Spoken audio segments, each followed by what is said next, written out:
Well, we're going to talk about a lot about challenges today because we'll talk about Maguire's too. But we are we're live. We're live.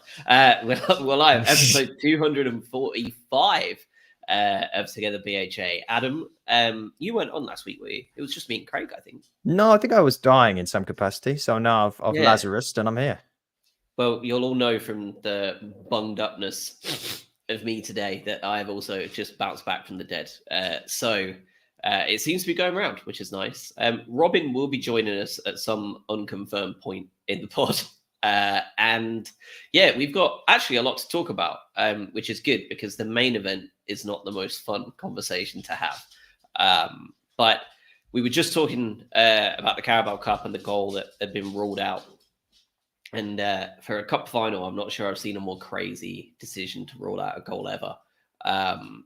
So for anyone who didn't watch it, Liverpool scored a goal for a set piece from Van Dijk, and eventually it was ruled for offside. VAR claimed that hypothetically, the player that was blocked off by who was Colwill was blocked off by Endo.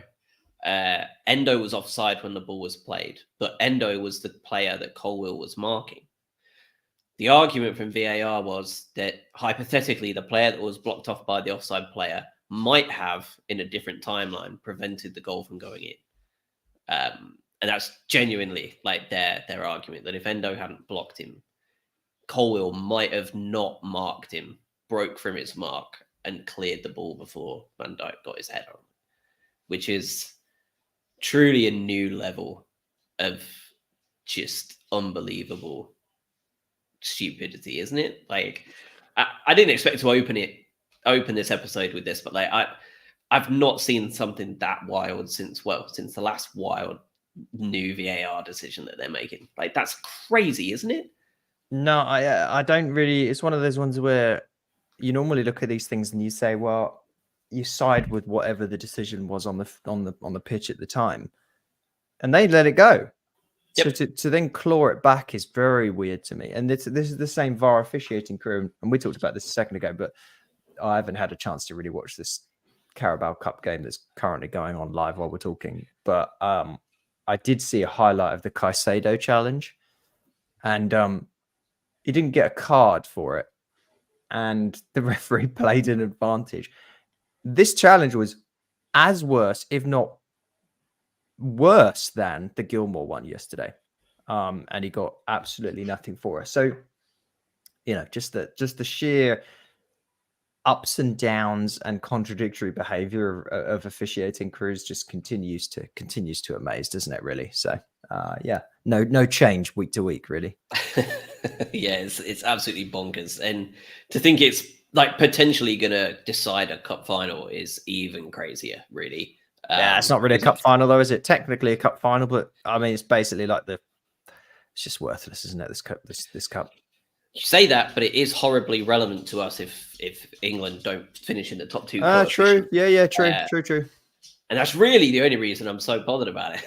Because other than that, yeah, right. Like there's nothing in it, but we really need Liverpool to win this to keep seventh as a European space, no matter what happens to our coefficient. Yeah. So to see that goal rolled out is just even more slightly annoying. All right, so let's get down into it. Everton, do you want to talk about the cup draw first? Let's talk about Everton first, because we'll wait for Robin to come on to talk about cup draw. So I think he's going to go once he's sold all of his worldly belongings. So Brighton at home to Everton, no win in 8. We've struggled against bottom 4 sides. Not many points from them. 8 from a possible 18 prior to yesterday against the bottom 4 teams. Sheffield United at home 1-1. Burnley at home 1-1. We have a bit of a problem breaking down these teams and getting results at home. Under Potter, under Houghton, even when we were playing bad teams around us. And now under De Zerbi, it seems to be continuing despite the marked improvement from the Potter era. What did you think about yesterday before going into it? Did you think, well, here's more of the same? Or after the Sheffield United performance last week, did you think maybe the monkey is off our back a little bit and we might go ahead and execute to ruthless efficiency this weekend. Oh, no, God, no. I assumed we'd lose. And we chatted about this prior, but it was more about, it wasn't about how we'd cock this up, or rather, it wasn't about would we cock it up. It'd be what flavor of the how we would screw this game up. And not that hindsight was entirely correct, but look, if it wasn't for Captain Fantastic and well, what is probably now becoming Pascal Gross's best season ever as a footballer, it would have been an embarrassment, right? So no, I came into this knowing the record that Daesh has at the Amex, knowing what happened last time against Everton, knowing that why on earth would they change anything they do in terms of game plan, and knowing the results that we've got against sides that sit back against us this season and just decide to counter. Well, in which case, in this first half, Everton didn't really even attempt to counter. But yeah, I had no high expectations for this game. And quite honestly, like a 1-0, 2-0 win would have been cloud nine kind of stuff. Yeah, very. I thought the same way, to be fair. I think most did. They saw it as the banana skin that was just waiting to happen. Craig and I talked a little bit about it last week, and we basically thought the same thing. Lineup wise, there was a couple of surprising emissions from the starting lineup. First of all, Estupinian, who came back after the new year and played a lot of football and looked pretty good. Dropped for Sheffield United and for Everton back to back.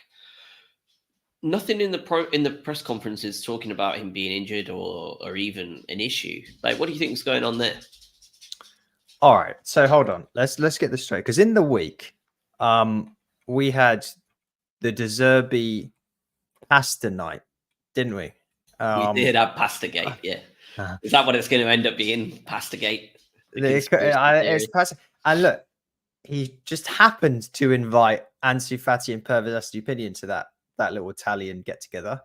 And for those that don't know, look it up. Like, De Zerbi, I guess, hosted a little Italian meal night at his place with a bunch of the coaching staff and then two players drawn at random from the club that happen to also be two players that we know are basically capable of world-class play and quite frankly have been absolute shite recently, in my humble opinion. I think De Zerbi's trying to figure out whether this is two players that are trying to find their form again after injury, or two players that mentally just aren't there this season. But I don't know if the Tagliatelle or the Penne or whatever it was really did its trick, because Ansu Fati came on and looked absolute garbage again. And Pervis Estupinian rightfully didn't start the game, in my opinion. Rightfully didn't start.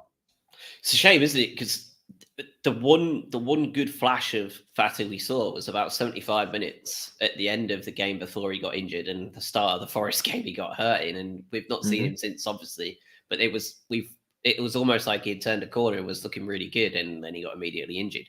Feels like a little bit of the story of his career, though, doesn't it? Yeah, we touched on this a couple of weeks back. And I don't know if you wanted to go down the Ansu Fati rabbit hole about 5 minutes in, but I'm sure we all have. I'm sure we've all been disappointed with him. The expectation of him coming to the club was, I haven't really seen anything like it in recent memory. And it shocked everyone. It shocked the footballing world that Ansu Fati would come and join Brighton. Ansu Fati's not been in our top 11 best players this year. Like, imagine saying that. We're going to sign Ansu Fati on loan from Barcelona, and arguably I don't think he deserves a start even when fully fit. And by the way, it's not like Evan Ferguson's firing all cylinders either, right? You could argue a sort of slightly competing position on the pitch, even though Fati's obviously playing a lot deeper. It's not been good. And I hope it's all just injury related for him, and he will make this roaring comeback towards the tail end of the season, difference maker in the Europa League as we continue to try and quest through that. But he has been, I would say you cannot even classify that Ansu Fati has been even mildly successful as a signing. I'm trying to think who the players that we've signed in the summer alongside him. Who did we sign again? I'm blanking completely. João Pedro, well, comfortably, João Pedro has played better than him. Arguably had about the same amount of impact. And Balaba's played about 10 minutes. Igor. Yeah. Igor's been better than Ansu Fati. Changed my mind on that. Igor has been a better player in a Brighton shirt than Ansu Fati. Technically a dinger, which enough said. Night and really. day. Yeah, it's a shame. It's and a shame. Verbruggen has shown more flashes than Ansu Fati, right? I mean, he's not shown less than Steele, has he? Which means it's got to be good enough. Like he's not shown anything less. There's been so many incredible Brighton performances this year, and none of them have Ansu Fati's name connected with them. Oh, Robin's he's here. He's here. Not sure about that. Where do you disagree? Sure about that. Ansu Fati defender. I'm not saying it's been a wonderful signing, but if you look at he scored 2 goals in Europe, and that arguably the European campaign is the highlight of our season. So he scores a clinical first goal at Ajax. That was a good goal against arguably the best Ajax side of history. Yep. No, but if you're looking at that, the European campaign is the highlight of our season so far. I'm fighting you on Igor. He's not had a bigger contribution than Igor. Think about that, though. Think about no one knows who Igor is before he signed with Brighton. I know. Yeah, but Igor has what has Igor actually? If you say something tangible that Igor has done, what is it? He's been a solid defender that, apart from a couple of blips from injury, has actually played when we needed him to play and has delivered each time for the most part. Ansu Fati has hardly made any contribution when fit. He's scored against a historically poor Ajax side. Yes, important goal. But I guess we're not comparing apples to apples here. We're comparing a guy that, yes, he played for Fiorentina. This isn't Fiorentina of the late 90s with Gabriel Batistuta. It's a crappy Fiorentina team. Igor has got no sight lines towards the Brazil national team. Nothing. He's completely under the radar signing. He's just, great. Let's see how that works out. And then Ansu Fati, the second coming of Lionel Messi at Barcelona. Let's get him back on track. Brighton have pulled off the biggest transfer coup of all time to loan him. And we're arguing over whether he's been better than Igor. That's my issue. He's also played in games where we kept clean sheets, which is, well, I mean, it's 3. All 2 of them, 3 of them. Yeah. Which, if he's playing in games where there's a clean sheet being kept at this point, that's remarkable in and of itself. I think whoever is in that back 5 or 4, whoever it is, deserves a medal with the way the season's gone so far. I'm hoping by panning him, by the way, that this is going to be the opposite curse that typically happens here. He's going to come back and he's going to basically just be our star player for the remainder of the season and pile in the goals and just be incredible. But we've not seen it. I think he's very unlucky that his injury came at precisely the wrong moment, which is when he was he was starting to actually deliver, look consistent, and then he gets an injury at the worst time. So I'm not saying I don't think he's been an amazing signing, but to go the other extreme and basically say he's contributed nothing, I think is very harsh. To be fair, we were just saying that before you came on. It's a shame that he got injured right as he seemed to be picking it up. We did talk about that, but we also sort of talked about how that seems to summarize Ansu Fati's entire career so far, which is a shame. It's not. Yeah. It sucks. Every time he seems to pick up, he does seem to get hurt. Can I ask what? I don't want to just make this the Ansu Fati podcast, by the way, but imagine he's not called Ansu Fati, Robin. He's called Leon Best. Whatever you make up any generic name you'd like. And he wasn't signed from Barcelona. He was signed from the first division in Swiss football. Young boys. You basically you've got Buonanotte when he first breaks onto the scene, is what you're describing. Who was broadly from 99% of the fan base completely maligned. Yeah, no, he is. Yeah. But if you are when you're taking into account the fact that he is Ansu, I appreciate it's a hypothetical, but I think it's difficult to say he's not Ansu Fati because the whole dynamic of it is around that, because you've signed a Barcelona superstar who's got £1 billion release clause, and everyone, I think you'd have to be slightly insane to think that if Ansu Fati was really properly at the top of his game every week, then Barcelona are loaning him out. But I don't think we've seen 60% of Ansu Fati yet. We've done all right if that's 60% of Ansu Fati. Like if we get 100% of Ansu Fati, then let's see. Yeah, that's what I'm saying. I want to see that. I don't think we've seen it. I'd say going back to what you said, who do you think has been better player this season for Brighton and Hove Albion, Ansu Fati or Buonanotte? Who everyone thought Buonanotte, they wanted him not playing for most of the season, because I'd say Buonanotte has been quite significantly the best player. Oh yeah, I mean it is based on appearances, but the interesting. I mean it's the other hypothetical. If Ansu Fati doesn't get injured and he has a run of games, do I think like Buonanotte's been relatively injury free this year and has obviously stepped up in a lot of games where we've needed him. So I'm with you. Buonanotte has been better than Ansu Fati, but I think it's difficult to judge Ansu Fati wholly on the minutes and games that he's played. Yeah.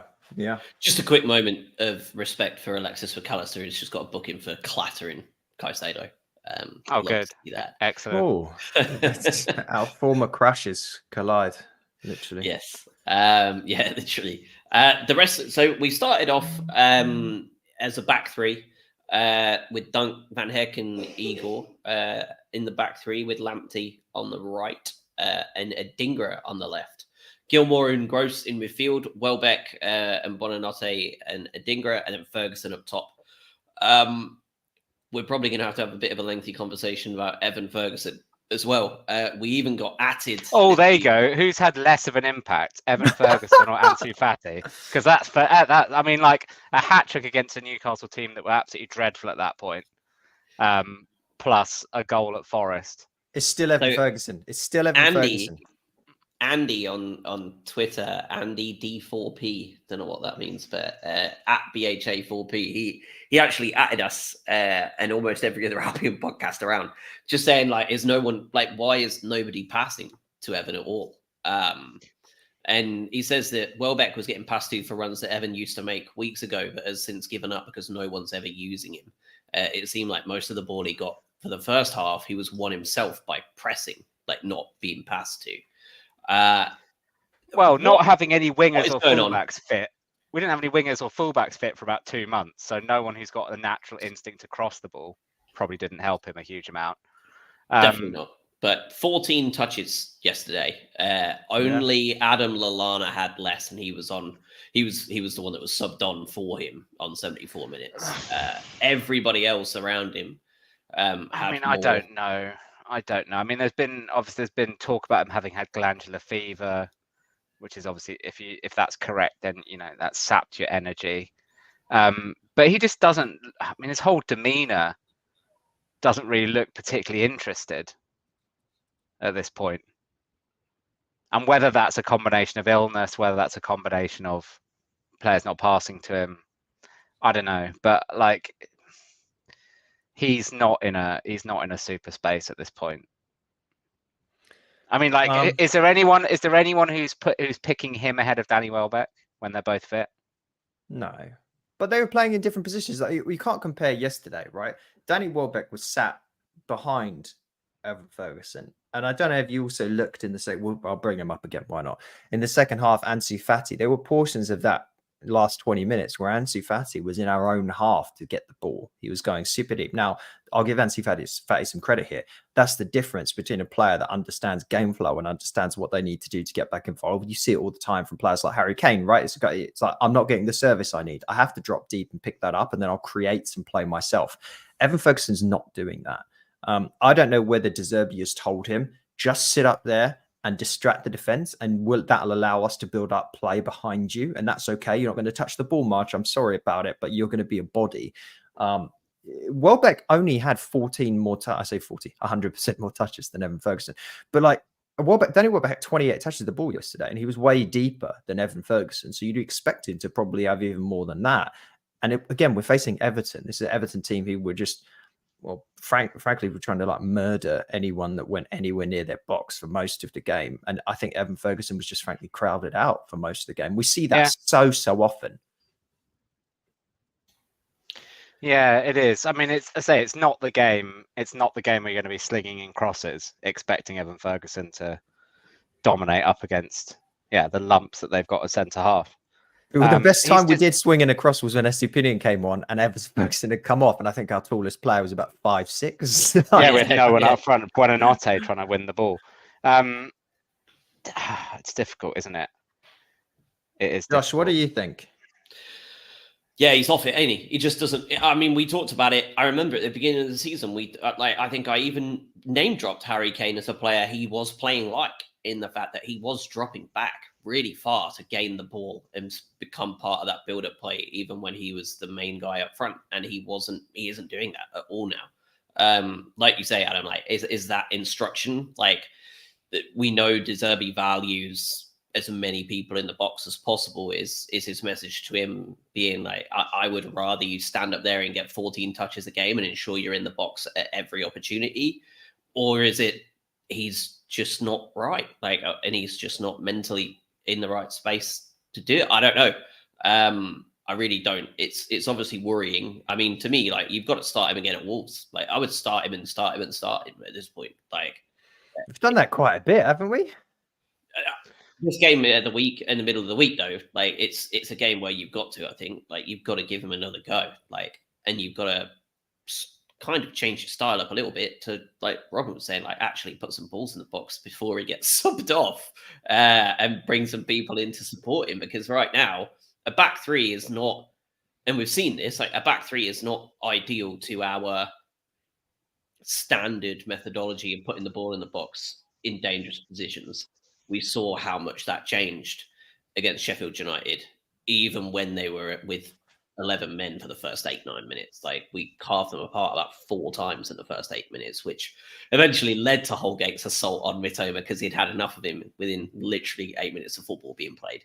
The difference it makes and the delivery into the box is totally different. When you're at a back three, we're seeing it in real time. It's not the same.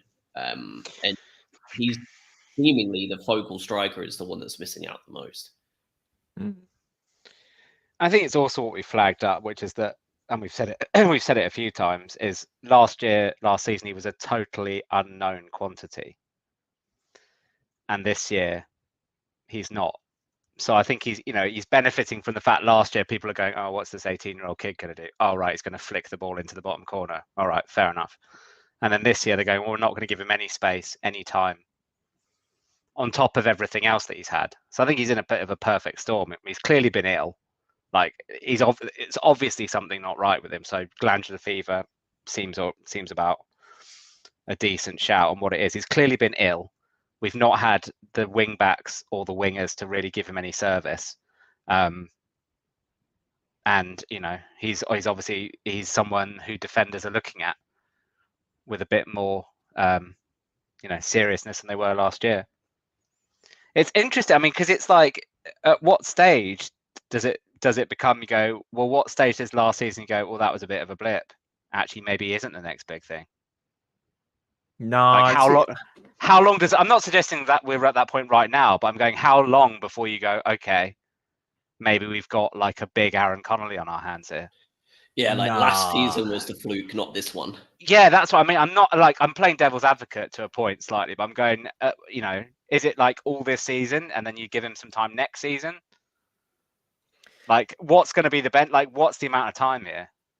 I think we saw enough high-end quality from him in situations that even if you didn't have any like track record of understanding how to quote unquote play against an Evan Ferguson, he did enough things that showed that he has like high tier potential and talent. Like that, nothing has changed there. He's just not fulfilling it. And that feels temporary. For it to suddenly turn into a long-term thing, you then have to go back and be like, well, then what we saw time and time again at the start of this season, towards that part of last season, was all chance, fake, luck. And I don't buy that. I really do think this is temporary. But by the way, it could be multiple things temporary, right? It could be his, as you've said, like, is it his fitness and illness and whatnot? Is it the tactics? Like, I'm a sort of believer that it's probably the combination of the two, right? He's not feeling that great. He hasn't got back into it. He still needs to learn the game. He's still young. He still needs to be a better player. He's got talent, but he doesn't understand the game as well as he needs to. And I also really don't think the way the team's been set up and the tactics we've been playing lately, because of all of the injuries, has played into what makes Evan Ferguson good and effective. I hope that changes in the coming weeks as we get a full strength squad back. Yeah, first half of football, and the reason we're 25 minutes in and we haven't even talked about the first half of football is because there isn't much to talk about.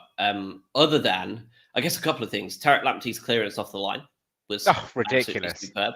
Was that the first half? Yes. That was the second half. That was the second half. Jeez, it was. So can't even give. Yeah, let's just can the first half. Yeah, we'll just pretend. Well, should we lob some stats out for the first half though, just because it was fairly stupid. It was. Have you got them in front of you? They had no shots. Yeah, they had 0 shots. They had 40% possession. We had 10 shots. We had 3 of those on target. 4 of those were blocked. They were already like 11 men behind the ball every second of the day.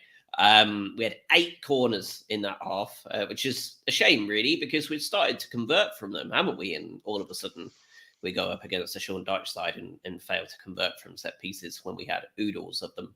93% pass accuracy rate, and generally we were obviously by far and away the better side. Second half comes knocking. Again, it was really more of the same, wasn't it? What are your thoughts on a couple of things? The second yellow card for Everton that was going around.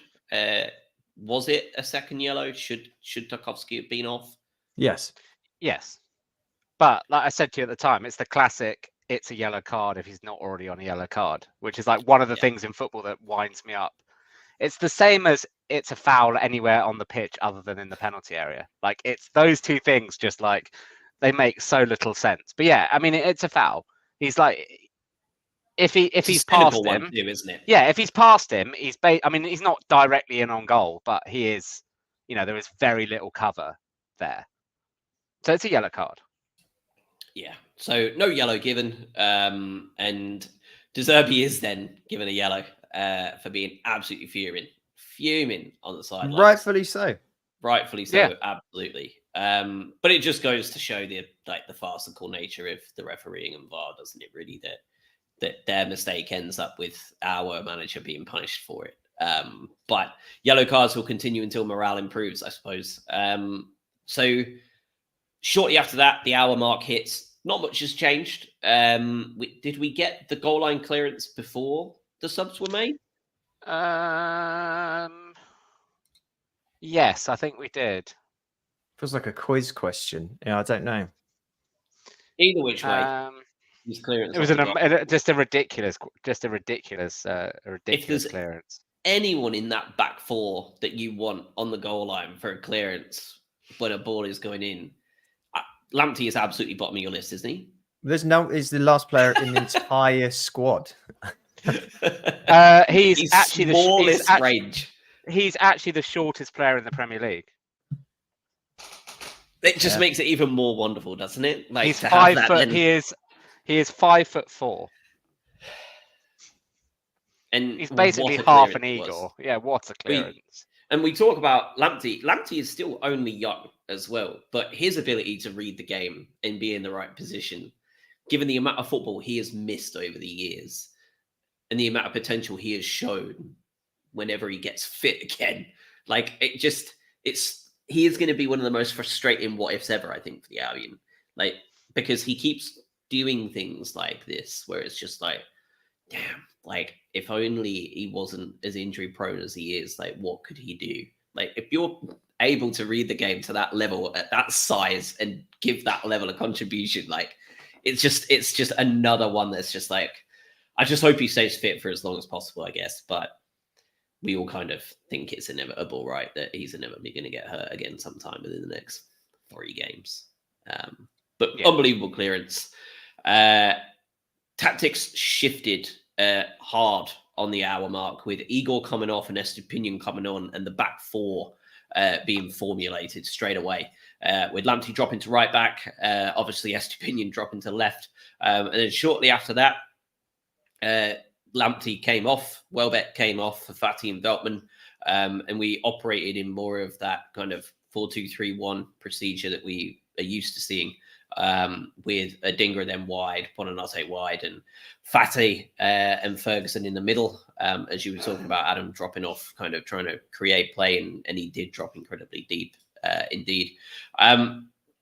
Shortly after that, we had the goal come from. Well, you missed Jared one part. Brandtwaite. We had an absolutely sort of monumental moment with Julio Enciso coming back from injury after all this time. The atmosphere sounded incredible, like the reception was amazing. Then we immediately concede. Yes, you're right. You are absolutely right. 30 seconds before the goal, Julio Enciso comes on.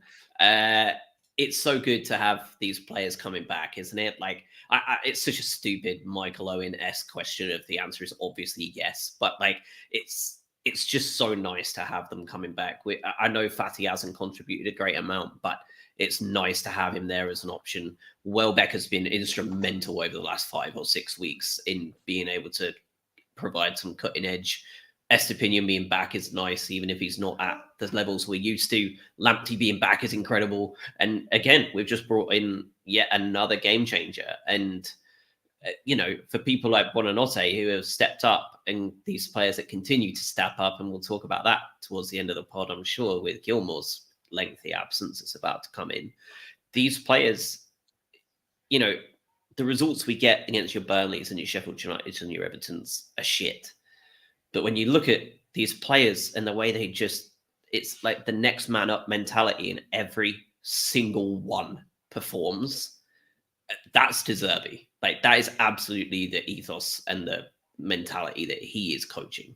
And, for Enciso, it's got to be huge to be back. But for Buonanotte and players like him, like, a bit brutal, isn't it, now? The competition's heating up. Yeah, but I mean, do you know how nice it's going to be? And I've got to touch wood here. That like soon we will have Matoma and João Pedro back, along with all these people, and that is. Let's not forget, we're going to go now through a period where we've got all these other players coming back from injury, and now we're going to be, as you say, without Billy Gilmore, who has been, for me, one of the best players in a Brighton shirt this year. Without João Pedro, who has arguably been the best or second best player in a Brighton shirt this year, and Matoma, who is arguably our best player, depending on how you want to frame it. So it's like, we get all these players back. We still have absences. Soon we might reach this nirvana where we do have everyone. And yeah, we'll be sport for choice. And then we start to play fun games, which is like, who do you start at the front? How do you start up top? And that'll be a fun little game to play, because I actually don't know really what my answer would be when everyone is fully fit. João Pedro. Just João Pedro. João Pedro and Mitoma. That's it. No, I think if the perennial question is where does João Pedro, what's his best position, right? And from the penalty spot. Well, obviously, other than the penalty spot. But if everybody's fit, then I get to the point where I go, I can't leave out Mitoma when everyone's fit. Can't leave out Matoma. Yeah. I cannot leave out Adingra. Yeah. Who thought we'd say that at the start of the season? So, and I cannot leave out João Pedro. Like, those three you can't leave out. So then your option is to go, okay, fine. So João Pedro is left then playing 10 or up top on his own. And then you go, okay, well, if everybody's fit, can you leave out Buonanotte? Who's behind your 9 in this instance? Well, I think João Pedro is going up top. And in the 10, it seems wild to say it, but I'm probably going Buonanotte. Oh, it's Ansu Fati's riding the pine. Okay. Like, if everyone is fit, like if you said fine, everyone's fit, and for the game on Wednesday, or you want to, if it was a bigger game, like everyone is fit, who am I picking for the next 11? Yeah, it's probably Buonanotte in there. So Enciso doesn't get, who was like one of the best young players in football. Well, it's difficult because we don't know what he's going to be like, coming back from this kind of injury. Can I add one more to this as well? Just one more silly thing, Josh, and maybe you can answer this, Josh. Pretend Solly March is fit. You What's just took the your- words out of my mouth. I was going to say, we've got a problem coming next year, like next season, because if he comes back and is at the same level as he was, he's done. No, we don't, because Matoma Matoma will go. Matoma will go. Adingra can play on the left. Nah, and March can play on Matoma's the not right, going and this everyone's summer, happy. in my opinion. But no, I think it's difficult. Like, I know De Zerbi obviously loves Solly March. We know this. He's like, I'm not yet over like basically his first interview, where out of everyone in the squad he could have name checked, he name checked Solly March, right? Like out of everybody. So we know he's got that in his corner. But Adingra, since March got injured, Adingra has just gone to a whole different plane. So I mean, but then you also, here's another fun one. Like the summer comes around and we strengthen in the position that we've been talking about for a long time, and that's centre midfield. You presume then that we're going to have AN new player and Gilmore, which then means that Pascal Gross is out of a spot. And I mean, yeah, he just plays 10. And then, well, there you go, right? 10. There's your 10. So that, like, because he isn't getting dropped. Like we've Dunkey and Hinshelwood have already explained it on that little Insta reel. I don't know if you saw it, but yeah, I mean, but who like he's just never getting dropped, is he? That Gross is the teacher's pet in the training ground. Like he's not going anywhere. Up. I mean, but yeah, up time and time again. But like that's another spot taken up, isn't it? So okay, so you say all right. So let's say hypothetically, right? We get to the Europa League final. Oh boy! Right, and everyone's fit. This is where it comes in. You go, okay, fine. Literally everyone is, even Solly March is fit, right? I'll pause you one very quick thing as well. We haven't even, Valentin Barco's not even been factored in here because one, he's not in the European squad yet, but that's another guy that's competing for left wing. Anyway. Yeah. And centre midfield. So and centre midfield and left back. Okay, it's Europa League final. Everyone's fit. Even Solly March is fit. Who's he picking? And don't go, it depends on who the opposition is. Like we're kicking that bit out the window. All right, so you start at goalkeeper. We've not even got halfway through Everton. The Everton game was too shit. Doesn't matter. Let's get this. Yeah, Verbruggen or Steele? Verbruggen. Adam? He seems to be going a little bit more. Verbruggen's has had a relative run of games compared to what De Zerbi's. I think it's Verbruggen, but this is where I get annoyed with your thing that I can't stipulate who the opposition is because Steele does play better against a high press. So, but let's say Verbruggen.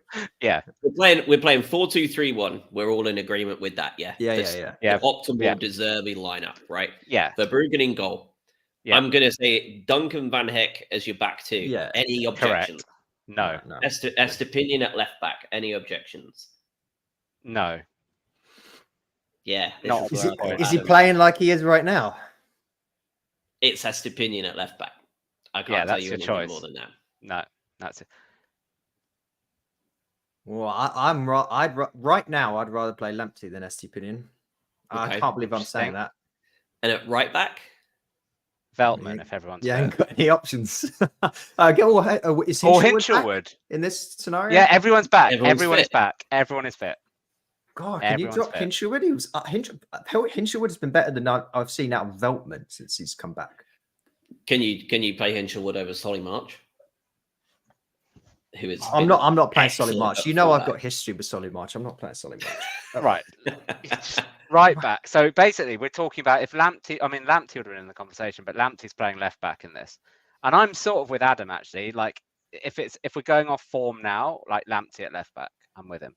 So right back, you're going. It's basically Veltman or Hinshelwood.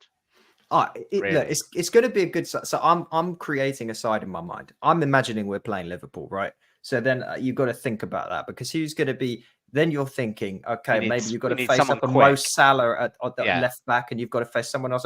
So maybe you are thinking, maybe this is a bit different. And is the big stage too much for Hinshelwood? Do you need a solid head on shoulders? I mean, you look at Veltman, right? Veltman basically pocketing Wilf Zaha in that game. I mean, for me, Veltman's in the right. Do it. Like mine's I can come around to Veltman. I can come. Okay, Veltman, I think is there. So that's your solid four. The only real one of any contention is Estepinian against Lamptey. But we know I'm going Estepinian. You're going. Well, I'm going Lamptey with you, but on the basis that Lamptey will ping his hamstring after about 3 minutes, and then and then it'll be Estepinian anyway. So we'll get the both best be of happy. both worlds. Yeah, exactly. So that's Your fine. double pivot, I'm assuming, is going to be Gilmore and Gross for most people. Are we agreeing on that? There's no debate there. Yeah. Yeah, if you've So got now- eyes, basically. Now you've got your fun part. Well, Milner's back. Surely, come on. Milner get is some back. team. I mean, he could have put in the right back. We didn't even think about Yeah, Milner I at didn't right think back. of it. Yeah, or left back. Don't want to see that again. Oh, no. Anyway, There's a go on. reason. Anyway, yeah. So that's a double pivot. That's fine. So then there's you're your left double with the pivot fun sorted. bit. You're left with your front four. João Pedro was the number 9. João Pedro was the striker. It's got to be. I think To it's me, got that's to be. absolutely it. Just has to be it. Uh, But I mean, We all know it's João difficult. Pedro's playing, so where are you putting him, Adam? I'm I'm not putting putting him him at up 9. though. I'm putting Welbeck up. Yeah, I'm putting Welbeck at 9 and João Pedro at 10. Really? Yeah, I'm with you. Yeah, I'm with you. I'm Yeah, absolutely with you. That's what I'm doing. And then I'm going. Then Matoma and Adingra. Yeah, that's what it is for me as well. I can't believe Ansu Fati doesn't get to play in the Europa League final. Ansu Fati's not even in the He's not even on the bench. No, he is. I mean, you're going. In all seriousness, when everybody's fit, like there's a case for March not being on the bench. I mean, there's also a huge amount of recency bias, right? Like, this is Puskas form. runner-up and Ciso that's being benched when 3 months ago you would have gone absolutely not. Like, he's starting every game he can. But you go, okay, if you put his record up, you go, okay, even when he was playing, if you go, he's going to compete in that number 10 slot, right? Agreed. Like, if he's getting in, it's going to be in that 10 slot. Probably. So you go, okay, who's he competing against, right? Reasonably, he's competing against Ansu Fati, Buonanotte, and João Pedro. Or Pascal Gross if you're moving pieces And/or around Pascal as well. Gross, And he's but 4th or 5th in that list, isn't he? For the moment, he's competing against João Pedro, Buonanotte, Ansu Fati. So you go, okay. If you look at when Enciso was fit and firing last season, he's not put the numbers up that João Pedro's done. Obviously Few people no, have. Absolutely. No. So purely based on that, you go, even a fully fit Enciso even if we're not doing the recency thing, even if we're just looking at him of last season, a fully fit Enciso against a fully fit João Pedro, the numbers point you in one direction. Oh, by the way, I also like the idea that you this is hypothetical. We've gone down a proper rabbit hole. That João Pedro, 60 minutes, 65 minutes in, moves to number 9. Danny Welbeck comes off. Ansu Fati comes in behind. You can switch some stuff up on the wings as well if you want to. You could even bring in Ciso on for a dinker once he gets a bit tired, or Matoma. And this is purely hypothetical based on form. You're right. Like if we're doing an on paper side, like who is the best player in each position, it's not what we've just listed, obviously. Josh, but I feel like you've got different answers though. Just because, interestingly, João Pedro has made 32 appearances for us this year already. And he has played as a central attacking midfielder, the 10, 5 times. That's including substitute appearances. Every single time he's come on as a sub, he's never played at 10. He's always played either out left or as a striker. So 32 appearances. He's made 5 of them at camp, and you're putting him there with confidence in a Europa League final. You've got to be ballsy to make these decisions, Josh. Basically, because you go, because you're just going, he's not getting in out wide ahead of a fully fit Matoma or a fully fit Adingra. Like he's just not. So then you're going, okay, so he's either playing 9 or 10, and you're going, in this game plan, you go, he is brilliant. But I go in a game of that magnitude, Danny Welbeck's experience and his ability to hold the ball up and his ability to occasionally just get the ball, turn and drive at a defense and just go, I'm doing this on my own. Everyone just wait. I'm just put this in the top corner is what you need. So then you're going, it's got to be number 10. This has got to be. And like, it sounds bonkers, but you just go, you've got to find a place for him in the team. Yeah. And it's got to be, I think it's got to be 10. Josh, what's your front 4? I'm trying to see who it was in that front 4 against Marseille, just to see what he chose for arguably like our biggest game left. It was Matoma, wasn't it? He went Matoma on the left, Adingra on the right, Pedro up front, and Buonanotte at the 10. Was Welbeck injured? Welbeck was injured at this point. Welbeck was out at this. Yeah, Welbeck was out. Welbeck was out. He wasn't he's not on the bench. bench. I'm going to assume he's out. We were really light on players at that Really particular point. Like, So, okay, so we know that we're basically big clutch game. Matoma and Adingra are in.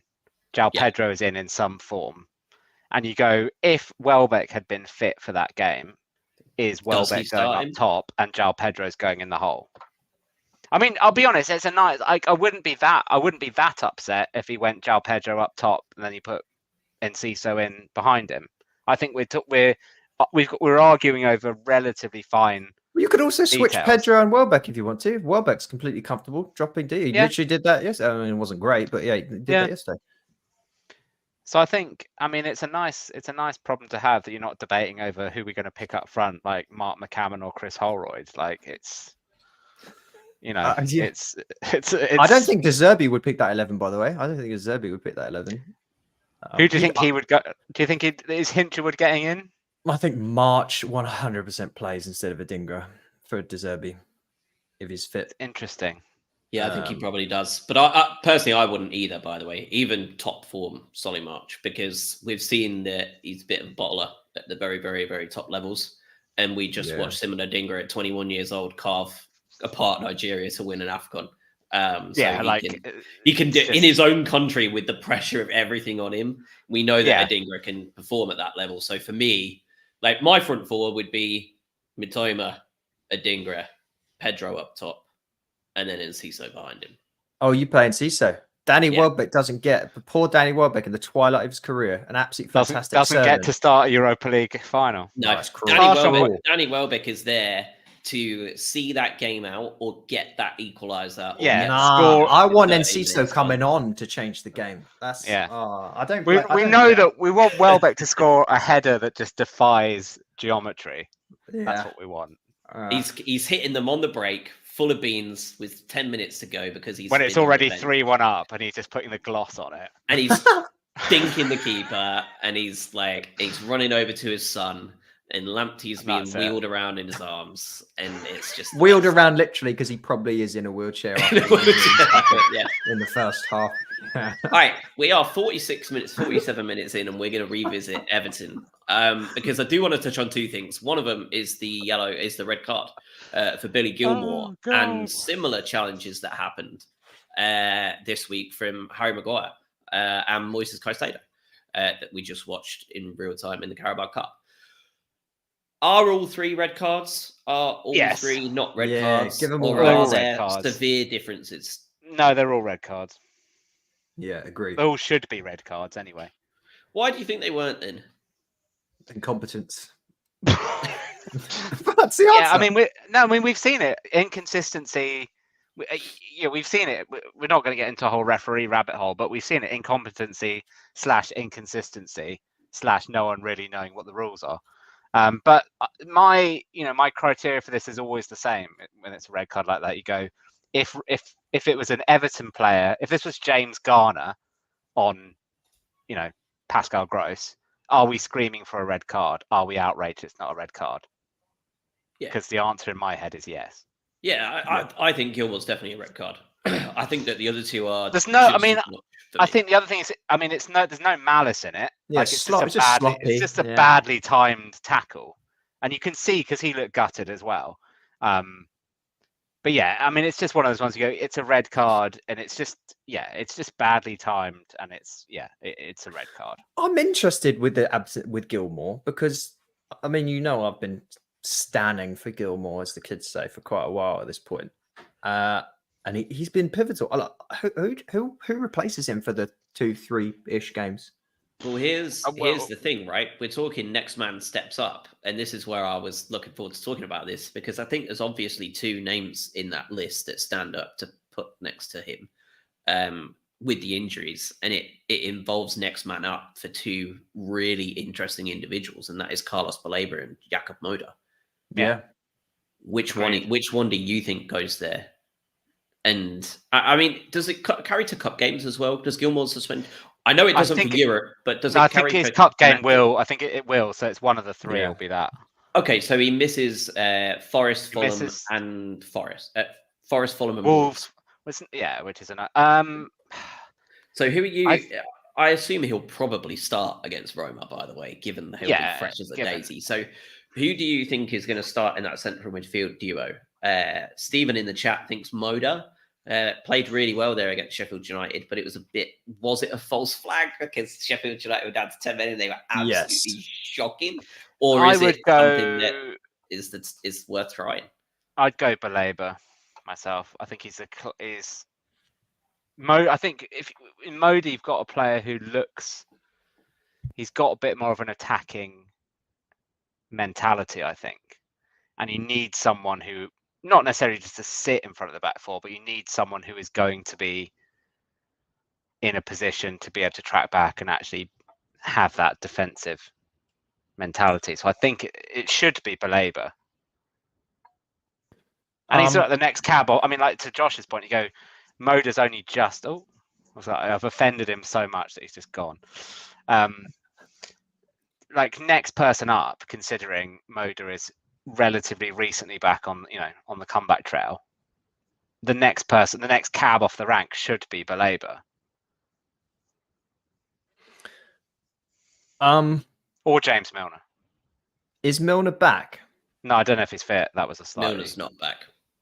Not yet. When is he going back? I mean, hell, he might be a lot about his injury. He might be once Forest comes calling. Like once you get to that, like 2-3 weeks time, he might be. Because then it's Milner, and it's not a hard decision. Yeah, right. But for now, for Wolves and Fulham, minimum you need. I think Wolves you go. Someone. I think you go Baleba because it's a bit. I mean, not saying we're gonna. It's a tricky game. It's a tricky game. I think you need someone in there who is gonna.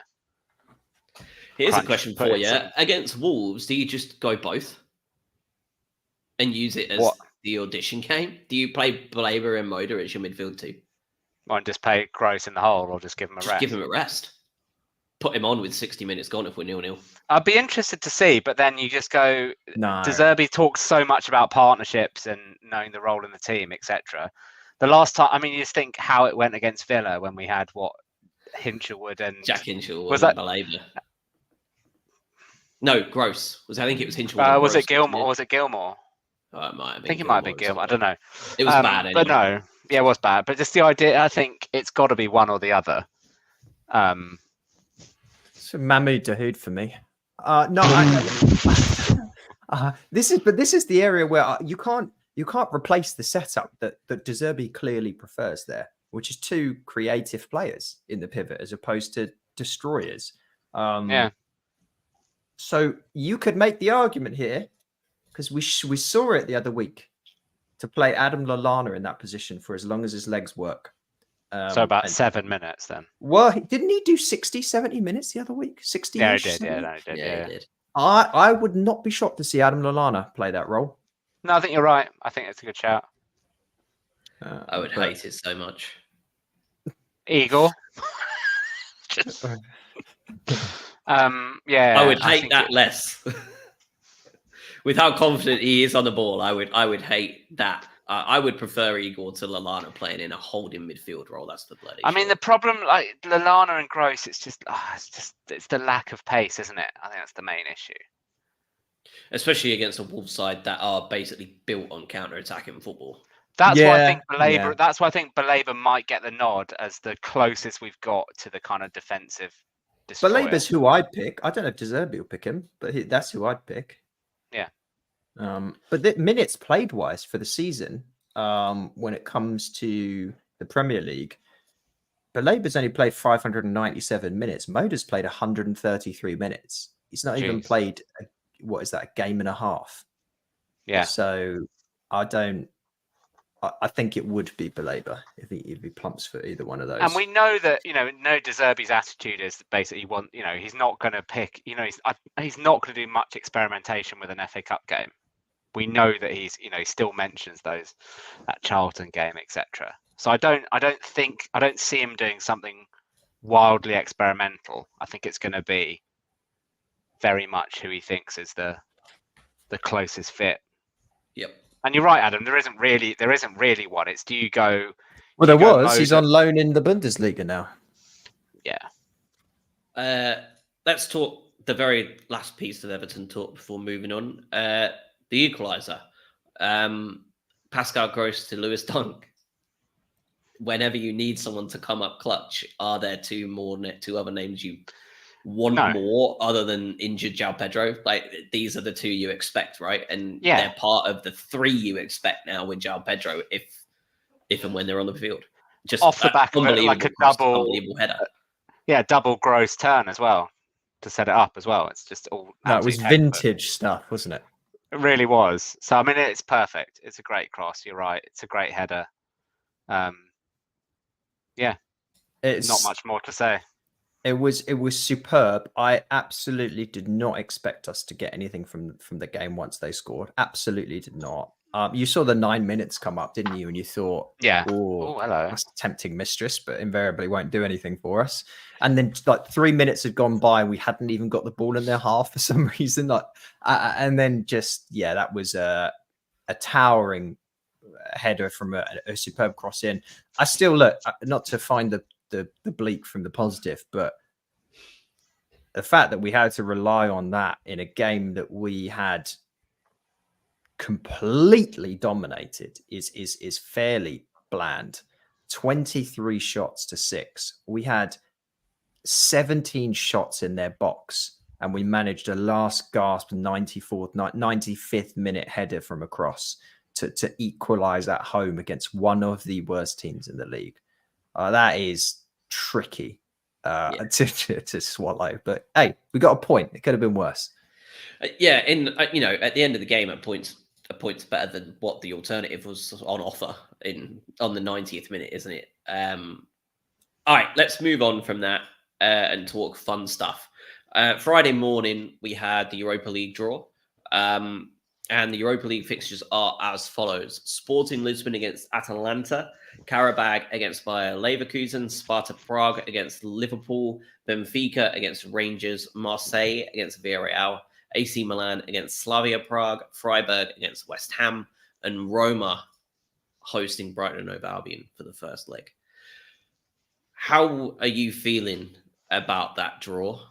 Doesn't get, in terms of the options available to us, there are not much more prestigious names out of the 8 we could have gotten in football in history, which seems to be par for the course with our European adventures so far.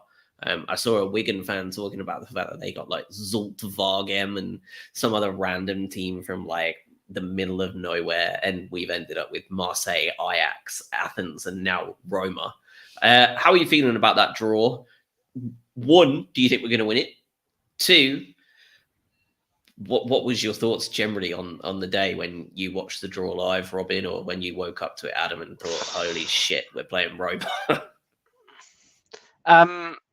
It was slightly irritating because I was going to give this one a miss.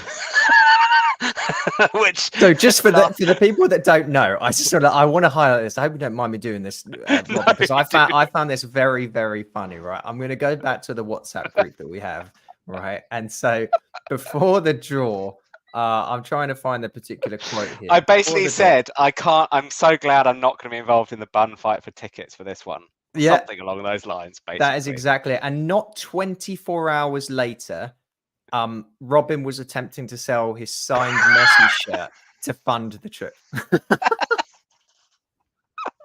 I mean, yeah, there it is. I did set in my head. I was going, I'm gonna skip this one, and the only 2 that could have come out that would have changed my mind was basically Roma or Milan. Like, to see Albion play at the San Siro or the Stadio Olimpico is just mental. So yeah, that came out, and I just thought, oh, for fuck's sake, like, I'm gonna have to do this one. But I was more annoyed Liverpool got a very easy draw. It's just slightly irritating, and AC Milan have got a pretty easy draw as well. Freiburg against West Ham will be quite a good game, I think. But yeah, it'll be. I mean, are we going to beat them? I watched their second leg, Roma's second leg, and I know that they've picked up a bit since Jose left. And who's taken over? De Rossi's Daniele De Rossi. Yeah.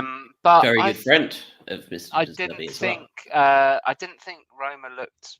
I didn't think it looked like a great quality game, that second leg. So yeah, I think we've got every chance. Especially as we've discussed, if pretty much everyone's going to be fit. I'm not sure João Pedro is going to be fit for that first leg. I'd be very surprised if he was fit for the with a first leg. lion as his logo told me João Pedro was back 2 weeks ago. Can we just take a moment to celebrate the downfall of that absolute dickhead?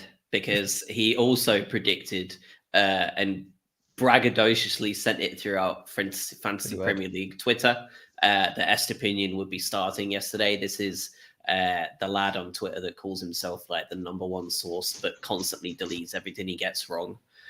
Well, the FPL community just absolutely rinsed him. They screenshotted the shit out of him receipts. He's tried to get rid of things. It's not gone. He's absolutely the entire Fantasy Premier League community, which is kind of rabid at its worst times, absolutely nuts at its best, has just whitewashed him, and he's an absolute idiot. And I'm glad that it's took that to have that happen. I hope that any Albion fan listening to this stops treating him as a reliable source. He said that Pedro would be starting against Wolves because his injury was fixed. We all know that's not the case. And he quite happily told everybody that Purvis Estepinian was starting yesterday because he is the best source for Brighton squad updates on the planet. And well, I mean, it's not that difficult to make that prediction when he's our only natural left back in the squad, right? So it's one of those ones that you go, it's not like you've not summoned a prophecy out of nowhere, have you? Oh, if he does the Carabao Cup thing, something happened there. Sorry, I didn't mean to interrupt. There's just, I guess someone's just won, but people listening to this 2 days after we've recorded this are going to find that irrelevant. But yeah, Van Dijk actually got a goal not allowed this time. Oh, good. That's good for our European aspirations anyway. But yeah, I think we've got every chance against Roma. I know that they say their form was picked up a bit, but they didn't look great against Feyenoord. If everyone's fit, then I think we've got a great chance. It's going to be another one of those ridiculous occasions. I mean, I was reading about ticket allocation wise. The minimum that we'll get is something like 3,700 or something. I think that's 5%. But I was also reading that Roma don't tend to sell out for Europa League games. So, for instance, Celtic, not that long ago, got an allocation of 9,000. Obviously, that's Celtic. Leicester got 5,000 when they went there. So I wouldn't be hugely surprised to see us get more than 3,700. In any case, it's gonna sell out. Very boringly for everybody else, it is the worst city we could have drawn in terms of getting there from where I live. Isn't there a bunch of challenging strikes? Is it strikes or something? There's supposed to be a strike there's a general strike in Italy on the Friday, the day after, but it's supposed to not be transport. But as ever, I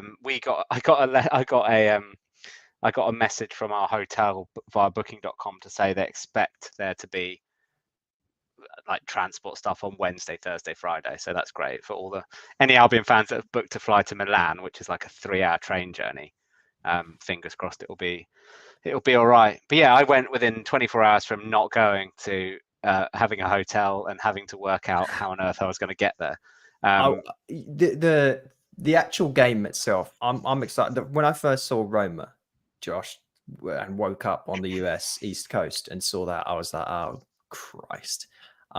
However, when you actually look into it, I think we're, as you say, on a potential run here to beat sides that were once glorious European footballing sides and are now slightly pathetic.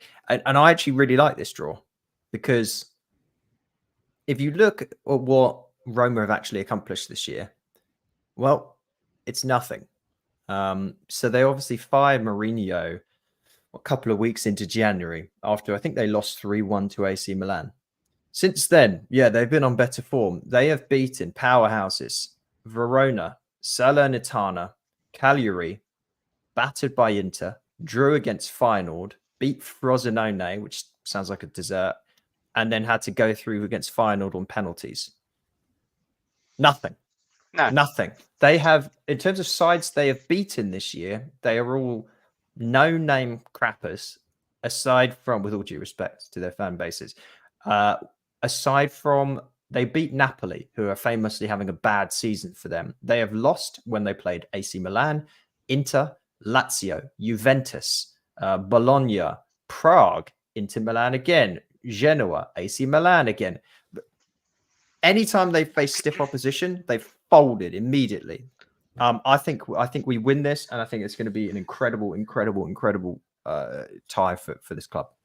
Can we take a pause just for the moment that we're just going? We are genuinely making a case that Brighton are going to go to Roma and win. Yes, I fully believe that, isn't it? I fully believe it's that. mad. Then we're also going we're also slightly looking down our noses at them, going, "Oh, look at the teams they've lost to, like dickheads." It's amazing. You know, the thing that I am also makes me even more. Oh God, I'm going to regret saying all this. Even more confident is against Mourinho. This would have been a bad tie. Because you know how Mourinho sets up. Oh yeah, he'd have shit house us out. 100%. Yeah. I don't think Daniel De Rossi is quite a scumbag as Mourinho. So hopefully it's a bit more of an expansive game. Well, that standard they play like two open teams, and two open teams. Like this is that they've been involved in high scoring games since De Rossi has been involved. 3 goals in his first match, 3 in his second, 4 in his third, 6 in his fourth, and sort of another 3-goal game. This could be fun. I mean, outside of Manchester City, there's no team that plays in an open manner that can beat us. Really, there really isn't. That can beat us consistently, right? Obviously, Arsenal ripped us apart with possibly our worst 11 I've seen all season put out there, where they just got absolutely dicked because they were being saved to Palace, and ended up being a draw anyway. But outside of that, we've given Arsenal headaches ever since De Zerbi came in, except for that one game where we really did essentially throw it with the lineup. Outside of Manchester City, who aren't just we've given them a game. We've given them a game as well. They've not really battered us. This is definitely a team that will score goals against. It's just a question of how many they're going to score against us, right? Yes. It's a great tie to get. It is a great tie. Imagine if we've got West Ham or something. That would have we could have got someone else crap, and I wanted obviously one of the shitters like Karabag or something like that. But we have to enjoy this tie, because the next one is going to be, if we are fortunate enough to get through, it will be the quarterfinals, right? That'll be where we go out to West Ham. That is, you're potentially going to see. Let me rule the sides off for you, right? On paper expectations: Liverpool, Brighton, Leverkusen. I'm going to say Villarreal just on past European performances. Benfica, West Ham, and AC Milan. That suddenly turns into an absolute dogfight. And I would say of all those sides, Leverkusen are the toughest side there, based on what they've done. I think every neutral wants Liverpool to draw Leverkusen, right, in the quarterfinal. That's just absolutely that would be very, very nice. Want that? But we're 4 favourites to win. To me, I was delighted with the draw, honestly. I know that the idea is get the shit ones as much as you can, and I feel that way for the FA Cup. But for me, we may never get this again. Exactly. In all likelihood, we won't. In all likelihood, teams like us don't make European competitions often, if ever. And I would much rather get Roma.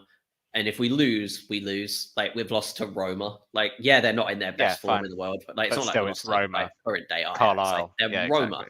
Yeah. I would much rather lose to Roma on aggregate by whatever than get Karabag, be proper happy about it, and lose 1-0 on aggregate to Karabag FC. They looked all right. They looked all right, to be fair, as well. Yeah, because we got beat 1-0 in Azerbaijan, in Baku, and then we come back and can't break them down for an hour. Draw 1-1 or something, yeah. No, just 0-0. The worst game imaginable. But it's another one where it's a massive allocation. So, it's similar to Marseille in terms of allocation size. Obviously, we didn't sell Marseille out because people got put off. But this is another one where you go, pretty much everyone who has got a season ticket and been to a reasonable number of away games has got a shot at going to this. So, it's going to be another ridiculous 48 hours. I'm interested to see. I don't think you could possibly comprehend a better atmosphere than a Thursday evening at home at the Amex, second leg tie in the knockout rounds of the Europa League to see what would potentially go down, regardless of what the score was in Rome. I cannot imagine how fun that would be. Do you know what? Controversially, I can only do one of the away leg and the home leg, and I've picked the away leg. Well, I'm not disagreeing with you. It's gonna be fun though. But yeah, I think I agree with you. I think atmosphere-wise, the Amex second leg will be superior, but it's just the sheer ridiculousness of going to watch the Albion. No, you have to go to Stadio Olimpico. You have to go. You just have to go. Yeah. It's ridiculous, and it will be very similar to. I think it will be very, very similar to Amsterdam, and the experience of Amsterdam, which I think I said at the time, was you're basically, even the day before the game or the morning of the game, you're not even doing anything football related. You're just kind of wandering around the city getting a coffee or whatever, and you keep bumping into random Albion fans that you've known for ages, and you've seen them at, all sorts of random outposts around the country, and it's just a totally surreal moment to see all these people in like major European cities. Of waters. Yeah, it's just ridiculous. So I think it'll be another one of those occasions, and I think there are rumors that Fatboy Slim's going to do another gig on the Thursday night, which will be a bit more of a bun fight to get a ticket for than his one in Athens, I'd imagine. He's going to have to hire out some sort of Roman super club. Maybe just do the Colosseum. Yeah, I mean, why not? Yeah. Just book the Colosseum and do it there.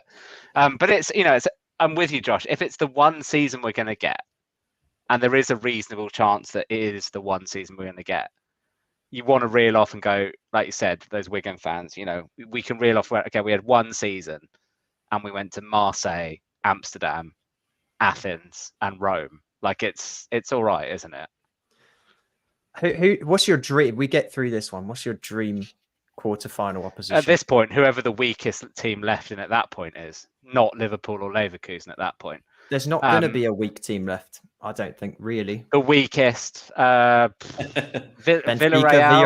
but that's Villarreal probably, isn't it? I think I'd actually want Milan. I think give that a little Italian. Don't, because I'd have to go and do that one as well. I'd probably take the winner of West Ham or Freiburg, to be honest. Yeah, I think Freiburg would be good. If you're telling me I have to watch facing a David Moyes set-up side in a European knockout round against us, I would rather put my head in a blender. I do not want to watch that. Twice. Yeah. Okay, Freiburg then, potentially. If Freiburg come through, I think Freiburg will beat them. Oh God, I hope so. I mean, Rangers would be all right. I'm not sure they'll be beating. They're not going to be. They're not right at football. Is the main problem. There's Benfica's going to. There's no way. And I'm not sure I'd want to go anywhere near Benfica. No, I don't want to go there. If we manage to get the glory of beating Roma in the last 16, I agree with you. Get the weakest possible side in the quarters, then. Well, maybe Karabag after they shit house out Leverkusen 1-0 on aggregate. Guys, you imagine Xavi Alonso's currently been offered every top job possible and gets Karabag out. They lose 4-0 at Karabag. God, could you imagine? I could imagine, actually. Yes, genuinely. They looked all right. Like I say, that they did look all right. I wasn't really fancying them, not even for the location wise. It was just they were giving me kind of first leg AEK Athens vibes about them. Like just kind of very physical team.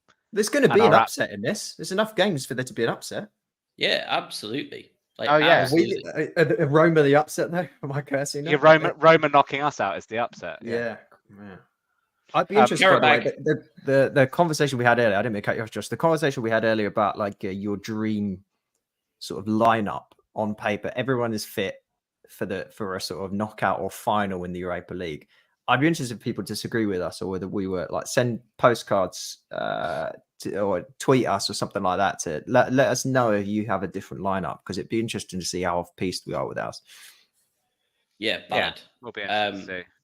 Leverkusen played Karabag, of course, in the group stages. They beat them 5-1 at home and won 1-0 away. So maybe odds are we won't be seeing the heroics. But at the same time, like playing a team 4 times in a year that's when all bets are off, really, because it becomes impossible to predict, especially when game 3 is in Karabag again. Like, yeah.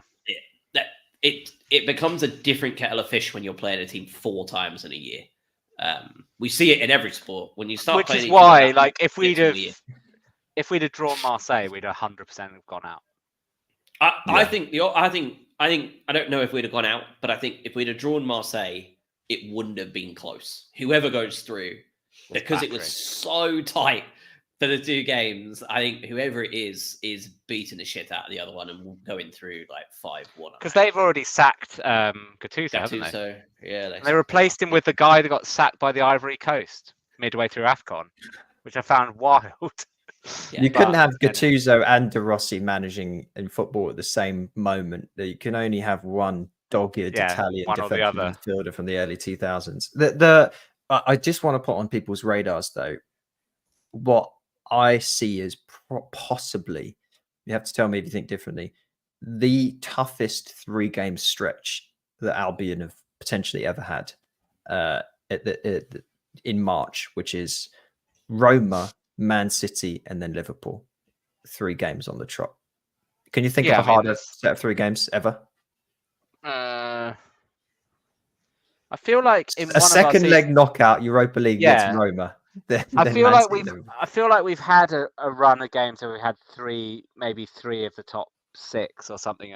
But no, not when you fling in a European second leg knockout game. Then no. But inevitably we'll probably lose the game to Roma and beat Liverpool and beat Man City. That's generally how it goes, isn't it? It's a great segue for plugging a bit of Green King as well, isn't it? Because it's, I mean, like you say, there's not much tougher opposition than that, and all 3 will be televised, which means that our sponsor, Green King Sport, where football is more than a game, will be showing every single televised Brighton fixture over the season. There's over 900 sports pubs across the UK, so it doesn't matter where you're at, because tickets are going to be very hard to come by for that Thursday night at home at the Amex, and likewise, at home against City and away at Anfield. Wherever you're based, you can catch every single minute of the action for all 3 of those games. So if you download the Green King Sport app today, you won't just get 10% off all drinks anytime there's any match on the TV. But for the month of February, there's also thousands of pints of free Guinness to be won and a chance to win one of 6 holidays.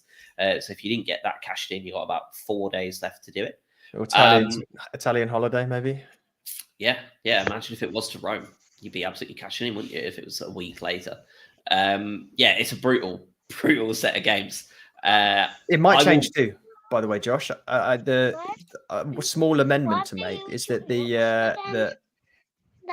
we've been invaded with the 5th round of the 6th round rather. So there's no 6th round. The quarterfinals of the FA Cup. If we reach that, if we beat Wolves, it's scheduled for 16th of March, which is when we're meant to play Man City. So that game will get moved, because Man City, even if we aren't, they're invariably going to be in it. So that might pivot. The irony being, it could well pivot to us playing Man City in the quarterfinals of the FA Cup. So yeah, it remains. Oh, good. Yeah. That'd be lovely. Yeah. That would be really crap, wouldn't it? But that would also be televised, really, wouldn't it? Let's be honest. So wherever you are, you're going to be able to watch them at this rate. I'll be at both the home game and the Liverpool one. I won't be going to the City one. Not sure where Robin will be for any of those. If he'll be, you're doing the home Roma? Away. Just doing the away one. Yeah, and I will be at the Amex for the home Roma. Yeah, definitely. All right, we'll have together BHA presence at both games. That'll be good. All right. Yeah. All right. I think that's everything. So yeah, Wolves midweek. I'll be at that as well. Making the trip over to Wolves for that one. So hopefully I can come home with qualification in the bag. And then Fulham, one of my favorite away days, didn't get tickets for it because it went to the super high tier band. But have fun at the Cottage on Saturday. I'm not feeling particularly confident because they seem to just have our number. But we'll speak to you next Sunday, I presume, to cover both games. Sweet. All right. Yeah, that's right. Yeah, it's going to be it's going to be a busy week. Yeah. All right. 2 tricky ones, but hopefully we I'm confident. I'm less confident against Wolves, even though they only just managed to get a 1-0 against Sheffield United. But they lost to Sheffield United early in the season as well, didn't they? Wolves are a Yeah, weird they did. side. Yeah. I'm less concerned about Fulham this year. They're not the Fulham that have intimidated us in the past. I mean, maybe I'll regret saying that, but I actually think we'll win that game. Yeah, I mean, it's a very. I mean, it's very difficult to predict. Both us and them are quite capable of winning and losing games 4-0, like without really any logic or form or anything, to predict. Just having an absolute shocker out of nowhere. We're both very capable of that. So I don't know. I mean, they won at Man United yesterday, but that's nothing. That's not Doesn't big mean news. anything at this point. It's not big news these days. It's the game they beat Arsenal, which is the big outline, the 31st of December. That's the one. Isn't that where Arsenal had their blip and had to go find themselves in Dubai? Yeah, exactly. Arteta had to. Yeah. Well, last time out against Fulham, we had bring in, like, 1.4 XG to their 0.7. We had 71% possession, 18 shots, 7 of those on target. We beat the absolute piss out of them badly, and we drew 1-1 at the Annex. So, yeah. Wasn't that where Paulinho should have? Was that Paulinho's tackle on? Was it Gross? Gross, yes. And then went and scored the equaliser. Yeah. Yeah, standard. Yeah, absolutely standard. Did Ferguson score in that game? That's his last goal, I think. Was that after Forest? I know Ferguson definitely scored. I don't know if that was before or after Forest. Not sure. Anyway. All right, so we'll be back next weekend to discuss Fulham, to discuss Wolves, to discuss the FA Cup draw, which will obviously be happening if we beat Wolves. And we'll probably be discussing it anyway, because it will likely result in fixture changes, as Adam was saying. So we will be back next weekend to chat everything that goes on this week, really. There will inevitably be the Roma ticket rush this week. So good luck to everybody who is wanting to go. I hope everybody who wants one gets one. And just please pay very close attention to possible train strikes throughout Rome. Also, don't forget to pre-register if you want one, because people have been caught out by that before. So you've got until, I checked the website, but I think it's Monday to pre-register. So, because I think people may, if you're not paying attention, you may have thought, too short a window for them to do a pre-reg thing because it's only 10 days or whatever. But yeah, pre-reg. if you're at all interested, pre-reg. Yep. All right, perfect. Have a good one, everybody. Stay safe and have a great week.